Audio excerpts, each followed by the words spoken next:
अस्सलाम वालेकुम viewers, welcome back. मैं दोबारा आपकी खिदमत में हाजिर हो गई। लास्ट हमने एक्सरसाइज 1.2 कंप्लीट की थी। आई होप आप लोगों को समझ आ गया होगा। इसके बावजूद अगर आप लोगों को कोई डिफ़िकल्टी है तो आप मुझे कमेंट सेक्शन में बता सकते हैं, मैं आपका सब प्रॉब्लम सॉल्व कर दूँगी। इसके अलावा आज हम करेंगे नेक्स्ट एक्सरसाइज 1.3 स्टार्ट करने से पहले उसमें जो कुछ क्वेश्चन टॉपिक थोड़ा सा चेंज है। पहले तो हम लोगों ने यूनियन इंटरसेक्शन के बारे में पढ़ा था और माइनस सेट्स का माइनस कैसे करते हैं, माइनस बी ए सेट्स को आपस में सब्ट्रैक्ट कैसे करते हैं। आज हम करेंगे जो हमारा नेक्स्ट 1.3 एक्सरसाइज है, उससे जो हम जिन चीज़ों के बारे में पढ़ेंगे पहले मैं आपको उसके बारे में बता देती हूँ जी। इसमें हमारा फर्स्ट जो हमारे पास चीज़ आई है कि डिसजॉइंट सेट्स क्या होते हैं। पहले तो आपको पता होना चाहिए कि सेट्स क्या होते हैं, उसके बाद हम जो है वो एक्सरसाइज को सॉल्व कर सकेंगे। इसकी डेफिनेशन आपको पता होना लाजमी है। अब है ये डिसजॉइंट सेट। डिसजॉइंट का मतलब, जॉइंट का मतलब होता है चीज़ों का जुड़ा होना, ठीक है, और डिसजॉइंट का मतलब होता है आपस में, अब चीज़ हम उसके मीनिंग से ही मतलब निकाल सकते हैं। और डिसजॉइंट का मतलब होता है आपस में कोई लिंक नहीं हो।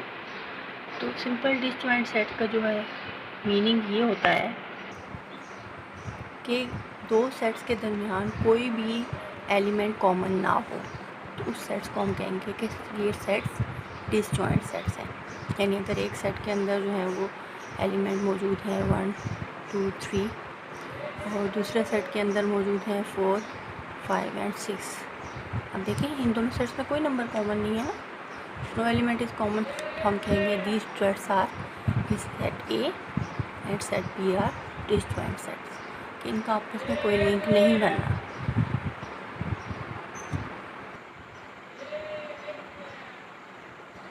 क्लियर? कि दो सेट्स के दरमियान कोई भी एलिमेंट कॉमन ना हो तो उसको हम डिसजॉइंट सेट बोलते हैं, ठीक है। आगे है जी ओवरलैपिंग सेट्स। दो सेट्स में ओवरलैपिंग कब होगी? ओवरलैपिंग कब होगी सेट्स के दरमियान? इसकी डेफिनेशन ये होती है कि ओवरलैपिंग ऑफ टू सेट्स के दो सेट्स के दरमियान सिर्फ वन एलिमेंट कॉमन हो, सिर्फ वन एलिमेंट कॉमन हो, तो उन सेट्स को हम कहेंगे these are overlapping sets. For example हमारे पास एक सेट है, उसमें हमारे पास एलिमेंट्स हैं ए बी सी, और दूसरे सेट में है सी डी एफ। तो इन दोनों सेट में हम देंगे कि these sets are overlapping sets और नो। तो इसमें सिर्फ एक एलिमेंट जो है आपके पास कॉमन है, सी यहाँ पे है, इसमें भी सी है, सिर्फ एक एलिमेंट है सी, तो हम कहेंगे these sets are overlapping sets. These are the definition of disjoint and overlapping set. I hope आप लोगों को क्लियर हो गया होगा। नेक्स्ट है हमारा जी यूनिवर्सल सेट्स। यूनिवर्सल सेट्स क्या होते हैं? यूनिवर्सल की मीनिंग से यूनिवर्सल क्या होती है? कायनात, हमारा यूनिवर्स कायनात, ठीक है। तो यूनिवर्सल सेट्स वो सेट्स होते हैं जिनमें तमाम नंबर्स जो कंसिडरेशन सेट्स होते हैं, यानी कोई सेट लेते हैं तो उसमें उस सेट्स के सारे नंबर मौजूद हों, उसको हम कहते हैं universal set. Simple definition is okay, the definition of your universal set is a set which contains all the possible elements of set under consideration is called a universal set. All the elements under consideration.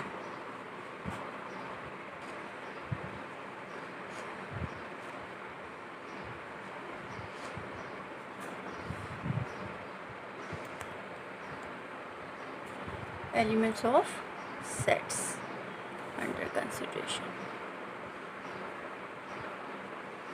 these are called universal set, and the symbol for universal set is using U. U is used for universal set. If there is given you a set U is equal to 1 2 3 up to so on, it means that you have a universal set containing number 1 to infinity. Okay, our next topic is complement of a set. How we find the complement of a set? Simple definition अब इसकी ये है कि किसी भी set का, चाहे वो कोई भी उसकी सिंबल हो, A B C, कोई भी अल्फ़ाबेट हो, उसका आपको बताया हो कि कम्प्लीमेंट मालूम करना है। तो वो आपने क्या करना है, उस सेट को, जिस सेट का आपने कम्प्लीमेंट मालूम करना है, उस सेट को जब आप U में से माइनस कर दोगे, और जो माइनस का मैंने आपको पिछले टॉपिक में बता दिया कि कैसे माइनस का क्या मतलब है, U में से एक एलिमेंट माइनस करके U में जो बचेंगे वो आपके आंसर होगा। तो जिस सेट में को का एक कम्प्लीमेंट मालूम करना है, उसको U में से माइनस करेंगे तो उसका कम्प्लीमेंट आएगा, और उसका कम्प्लीमेंट को हम ज़ाहिर करते हैं।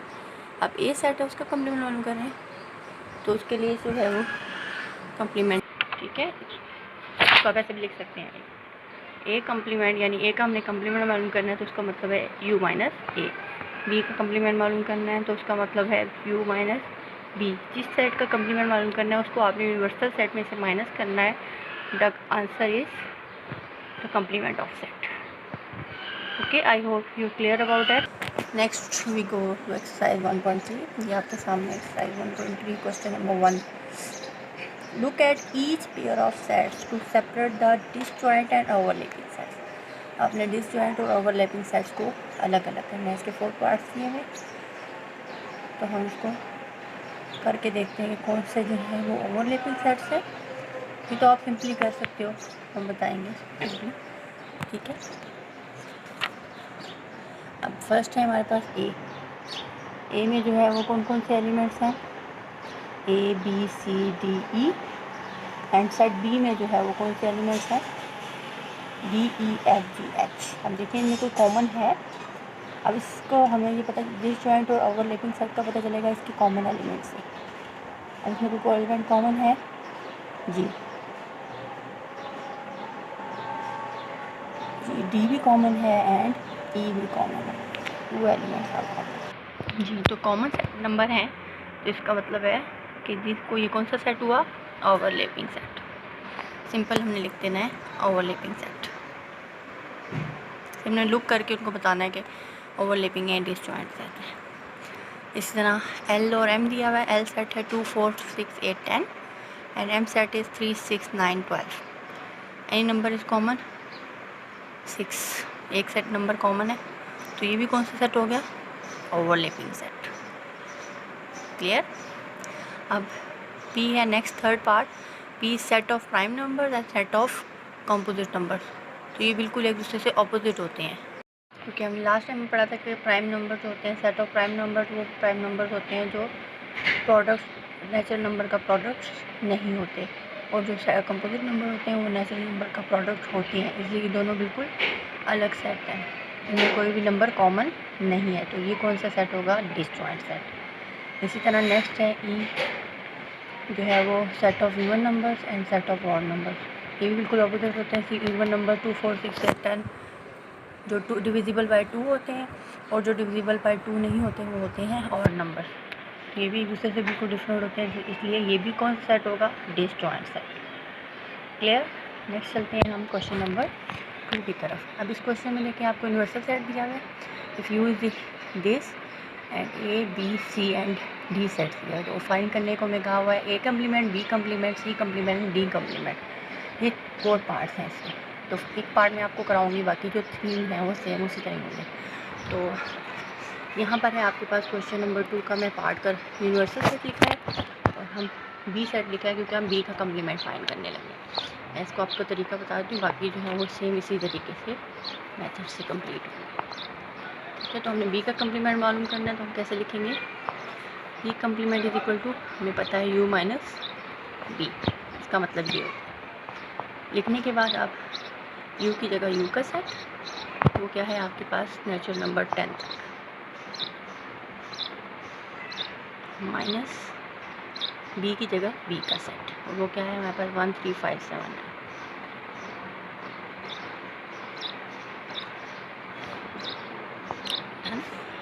अब हमें इसमें से आप क्या करना है, U में से B को माइनस करना है, इसमें से इसके तमाम एलिमेंट्स को फाइंड कर माइनस करने के बाद